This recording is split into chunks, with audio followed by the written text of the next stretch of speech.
looked at it through a telescope, and it was a balloon. In the thousands of words of testimony and evidence taken on the Mantell incident, this was the only reference to balloons.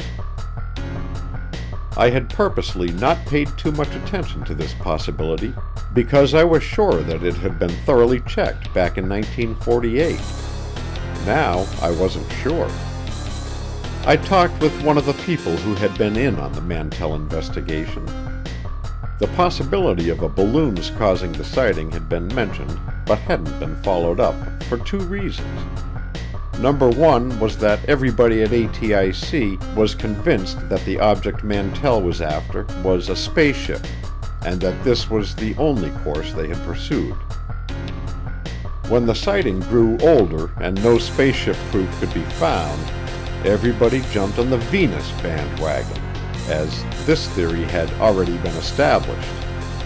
It was an easy way out. The second reason was that a quick check had been made on weather balloons, and none were in the area. The big Skyhook balloon project was highly classified at that time, and since they were all convinced that the object was of interplanetary origin, a minority wanted to give the Russians credit, they didn't want to bother to buck the red tape of security to get data on Skyhook flights. The group who supervised the contracts for all the Skyhook research flights for the Air Force are located at Wright Field, so I called them. They had no records on flights in 1948, but they did think that the big balloons were being launched from Clinton County Air Force Base in southern Ohio at that time. They offered to get the records of the winds on January 7 and see what flight path the balloon launched in southwestern Ohio would have taken. In a few days, they had the data for me. Unfortunately, the times of the first sightings from the towns outside Louisville were not exact, but it was possible to partially reconstruct the sequence of events.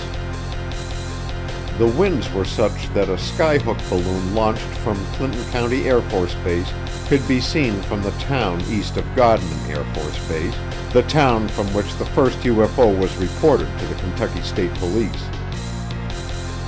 It is not unusual to be able to see a large balloon for 50 to 60 miles. The balloon could have traveled west for a while, climbing as it moved with the strong east winds that were blowing that day, and picking up speed as the winds got stronger at altitude. In 20 minutes, it could have been in a position where it could be seen from Owensboro and Irvington, Kentucky, the two towns west of Godman. The second reports to the state police had come from the climbing. The balloon would have reached a level where a strong wind was blowing in a southerly direction. The jet stream winds were not being plotted in 1948, but the weather chart shows strong indications of a southerly bend in the jet stream for this day. Jet stream or not, the balloon would have moved rapidly south, still climbing.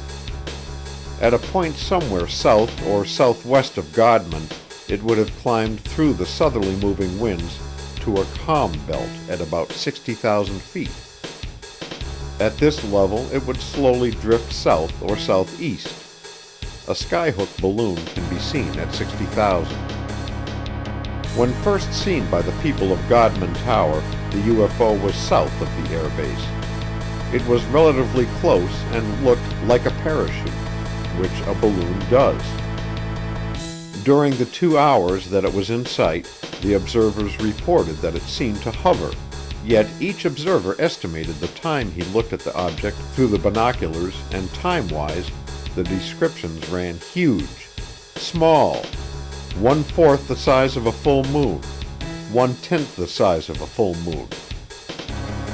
Whatever the UFO was, it was slowly moving away.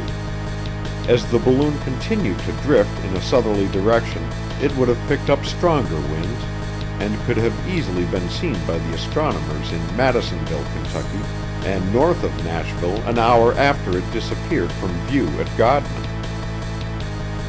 Somewhere in the archives of the Air Force or the Navy, There are records that will show whether or not a balloon was launched from Clinton County Air Force Base, Ohio, on January 7, 1948. I never could find these records.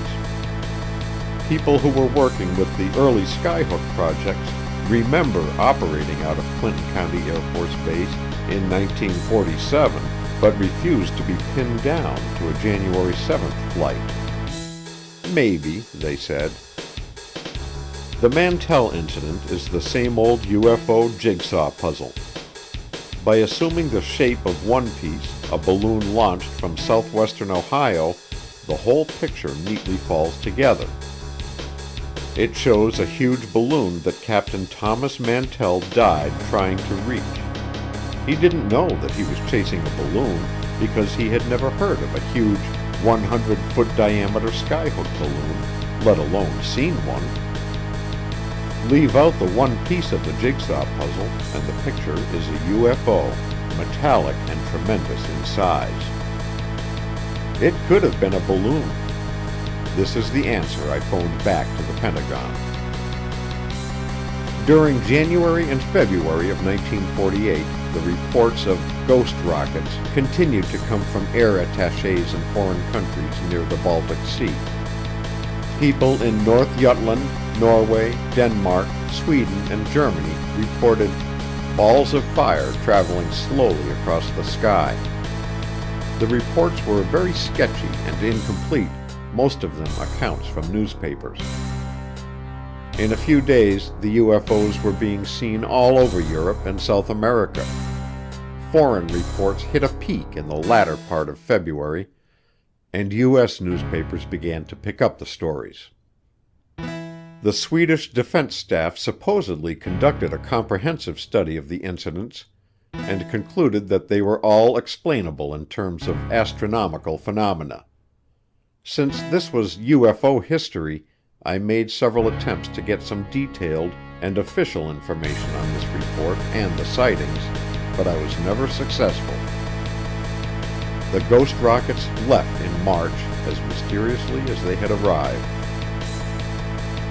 All during the spring of 1948, good reports continued to come in. Some were just run-of-the-mill, but a large percentage of them were good, coming from people whose reliability couldn't be questioned.